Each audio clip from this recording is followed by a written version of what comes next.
Selalu merasa diri kurang baik tuh bener-bener menyiksa. Capek banget jadi perfeksionis. Rasa minder, ampun deh nggak enaknya. Tapi masa iya harus turunin standar? Kualitas kerja kita jadi turun dong. Kemarin Rajut Asa mengadakan polling sederhana untuk follower kami. Hasilnya, hampir separuh dari responden merasa bahwa perfeksionisme adalah hal yang baik. Sementara itu 75% mengaku perfeksionis. Sebuah artikel di Harvard Business Review yang berjudul The Pros and Cons of Perfectionism According to Research menganalisa hasil dari 95 studi yang dilakukan dalam rentang 38 tahun pada 25.000 pekerja tentang efektivitas tenaga kerja. Studi itu mengatakan bahwa perfeksionisme yang sering diasosiasikan dengan kualitas kerja yang tinggi ternyata justru memiliki dampak negatif terhadap kinerja seseorang. Bahkan, tercatat sering menghasilkan depresi, kegelisahan, stres, kejenuhan, dan kecanduan kerja. Jadi bagaimana cara kita mengendalikan perfeksionisme sambil meningkatkan kualitas hidup dan kerja kita? Yang pertama, merubah mindset kita tentang kesempurnaan. Ada sebuah filosofi dari Jepang yang dikenal dengan nama wabi-sabi. Inti dari filosofi ini dapat dijabarkan ke dalam 3 poin sederhana. Nothing is perfect, tidak ada sesuatu pun yang sempurna. Nothing is finished. Tidak ada sesuatu pun yang selesai. Nothing is forever. Tidak ada sesuatu pun yang kekal. Tidak ada gunanya mengejar kesempurnaan. Mengapa? Karena memang tidak ada hal yang sempurna di dunia ini. Kenapa tidak ada hal yang sempurna? Karena segala sesuatu di dunia ini adalah work in progress. Masih dalam proses dan belum selesai prosesnya. Filosofi ini menilai penuaan terhadap manusia ataupun barang bukan sebuah kerusakan yang negatif, tapi merupakan bagian dari hidup yang harus diterima. Contohnya, penuaan bukan bagian dari kerusakan, tapi proses yang kita alami. Sebuah barang belum selesai proses penciptaannya saat keluar dari pabrik. Proses tersebut masih terus berjalan dan tidak akan berhenti sampai barang itu musnah.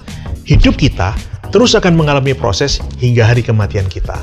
Kegagalan, bagian dari proses. Kesalahan, bagian juga dari proses. Semua tragedi dalam hidup adalah bagian dari hidup. Sebuah proses yang bukan menghancurkan, tapi justru menyempurnakan kita. Hal ini diekspresikan dalam karya seni Kintsugi, di mana seniman memecahkan piring, gelas, atau objek lainnya setelah selesai dibuat, dan kemudian pecahannya disambungkan kembali dengan emas. Seni ini ingin mengingatkan kita bahwa terkadang hal-hal yang kita anggap bencana justru dapat kita manfaatkan sebagai kesempatan untuk menjadikan diri kita menjadi lebih kuat, indah, dan berharga. Tidak ada yang selamanya.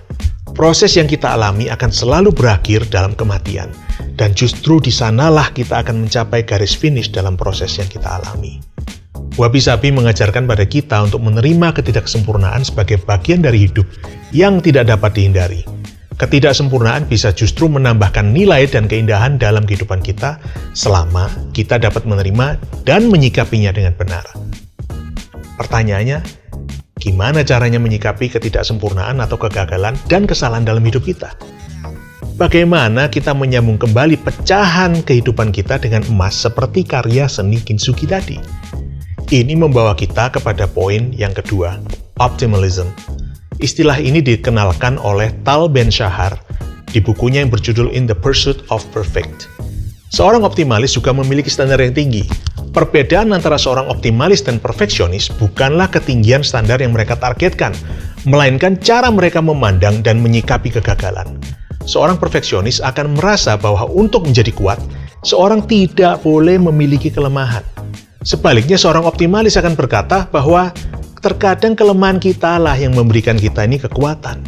Seorang optimalis sadar dengan segala keterbatasannya, dan ia akan berusaha melakukan yang terbaik sambil sadar penuh bahwa apapun yang dia lakukan tidak akan dapat menjadikan dia sempurna.